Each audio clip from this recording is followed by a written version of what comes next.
Travis from Transformance Music here. I want to show you all today a simple method for making iPads and other projected capacitive touchscreen technologies more accessible to people with limited dexterity or mobility in their fingers. We're going to accomplish this today by making a glove that conducts the natural electricity in your hand into a single point that the glove wearer can use like a fingertip. So what we need to do is create approximately a fingertip-sized surface that will maintain an unbroken connection between the glove user's skin and the touchscreen. For those of you in the show me what to do and let me do it crowd, it'll look something like this. A simple glove with Velcro straps and a conductive material woven through it that on one end touches the glove user's skin and on the other provides a smooth point of contact for the touchscreen. For those of you who are more like me and prefer to be forewarned of the pitfalls you could encounter before starting a project, I'll be spending the rest of this tutorial discussing the selection of these materials and how to put them together. Better yet, I'll show you how to make this glove using only materials that you can find around your house. All you need is fabric, scissors, a pen or marker, a needle, a couple strips of Velcro, thread, a bit of elastic, and some sort of smooth metal bit that can be punched or slotted through the fabric. I'll go into considerably more detail about choosing each of these materials as I get to them, but for now, let's get started. Step 1. Choosing the fabric. The function of the glove is to entirely block the touch screen from picking up the electrical current in your hand. This is so that we can later use our conductive metal to focus the current into a single spot on the glove. You can either make your glove from scratch for a custom fit, or find an existing glove that you don't mind designating for this purpose. In the glove I made for my friend Rosie, I used denim from an old pair of jeans. I chose denim not only for its availability, but because it's thick yet breathable and slides easily enough across the screen. Many materials will work, but just remember to keep comfort and conductivity as your top considerations.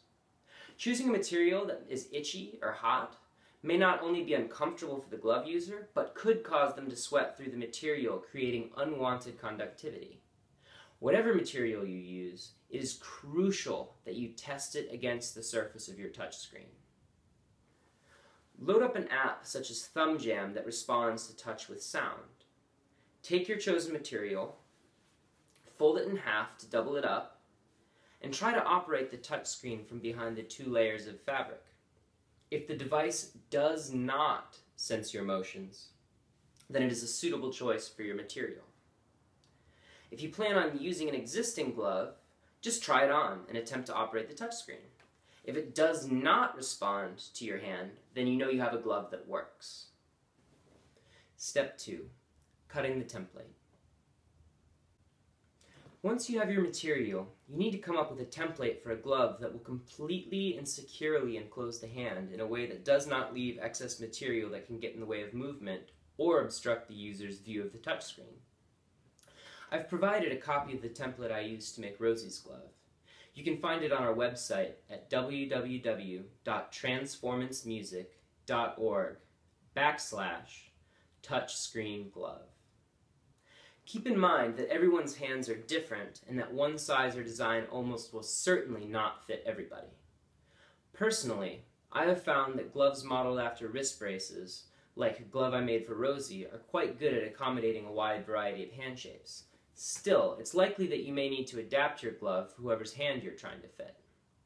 My recommendation is to start with one of the templates I provided and then adapt the design from there. Print out several copies of your template and trace the adjustments directly onto the page. Then try cutting out each adjusted template on paper and fitting the paper template to the glove user's hand before you cut the design into your fabric. Step 3. Cutting and sewing. Once you have your template, you need to make 2 identical cuts from your swaths of fabric. First, cut out the template and trace it onto the 2 pieces of your fabric. If your fabric is 2-sided, cut one of them from the main side and the other on the reverse side. Once you have your 2 swaths cut, turn them inside out and sew 3 of the seams together using a back stitch or an equivalent stitch meant to join 2 pieces of fabric together. Once you've joined 3 of the 4 sides, turn the glove inside out, or rather outside out,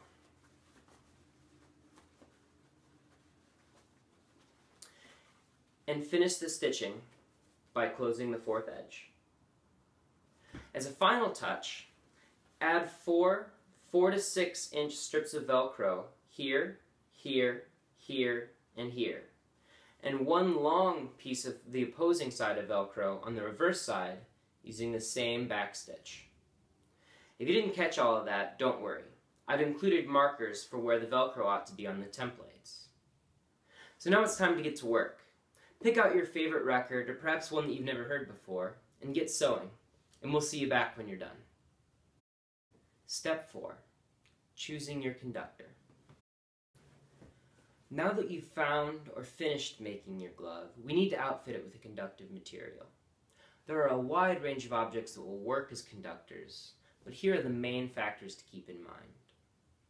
Your conductor needs to be a continuous or uninterrupted piece of metal, capable of going through your fabric, so there's metal on each side, has approximately a fingertip-sized surface, is smooth so that it is comfortable against the skin and can run easily across the touchscreen, and finally, can accommodate the glove user's range of motion.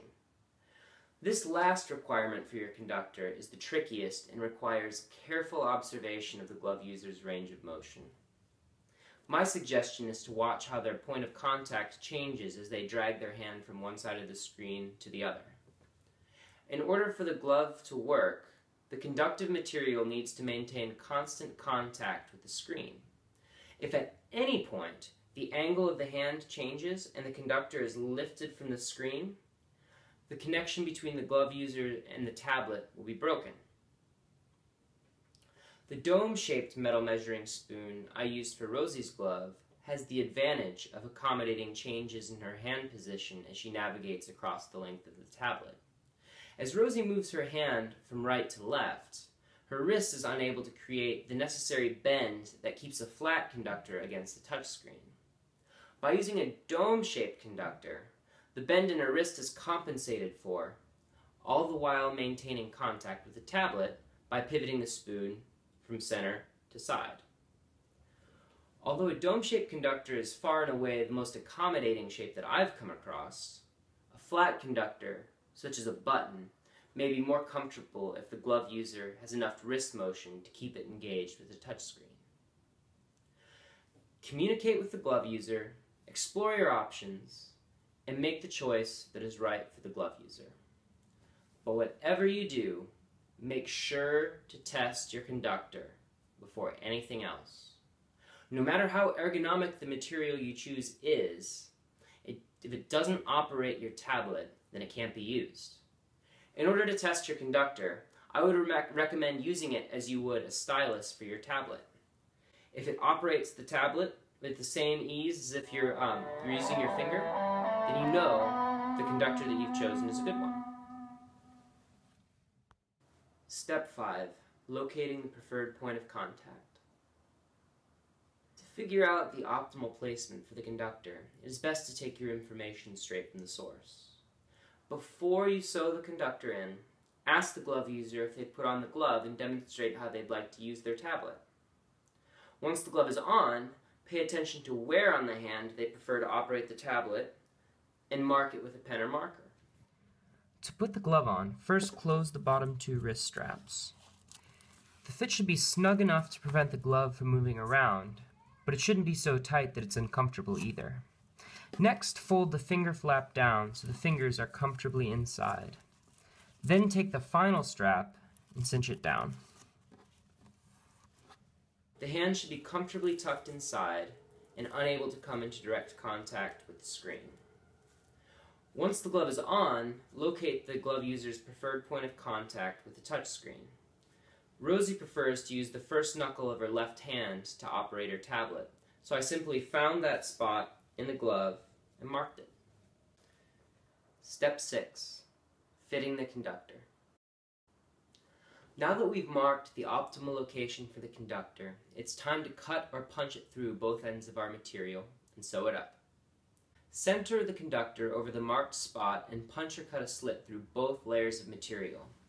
One end of the conductor must be able to touch the screen of the tablet, and the other end must be able to make constant contact with the skin. If the skin of the glove user ever loses contact with the conductor, it'll stop working. For Rosie's glove, I put the handle of the spoon going down along her wrists so the metal would avoid her more sensitive fingers, and so that the spoon could be secured to the wrists by the wrist straps. For an extra secure connection between the skin and the handled conductor, you can use a girth hitch to tie a piece of elastic to the handle and connect it to the wrist. Now all that's left to do is sewing the conductor in place, which I did once again with my trusty backstitch. When the glove is complete, it should look like this. As simple as this device is, the tablet glove can make a big difference for a person with limited mobility in their hands. Although the tablet glove won't be useful for everyone, I found that for those it does help, it provides considerably more control over their tablet experience, which for music making is the heart of communication and self-expression. When musicians practice, they're essentially exercising their control over their instruments so that performance can be more akin to expression and communication than rote rehearsal and regurgitation. For a musician to feel that sense of agency, it is critical that they gain the feeling of playing their instruments rather than feeling that their instruments are playing them. While this tablet glove does far from a perfect job of allowing people with disabilities complete control over touchscreens, I found the results and effects it had with Rosie significant enough to be worth sharing.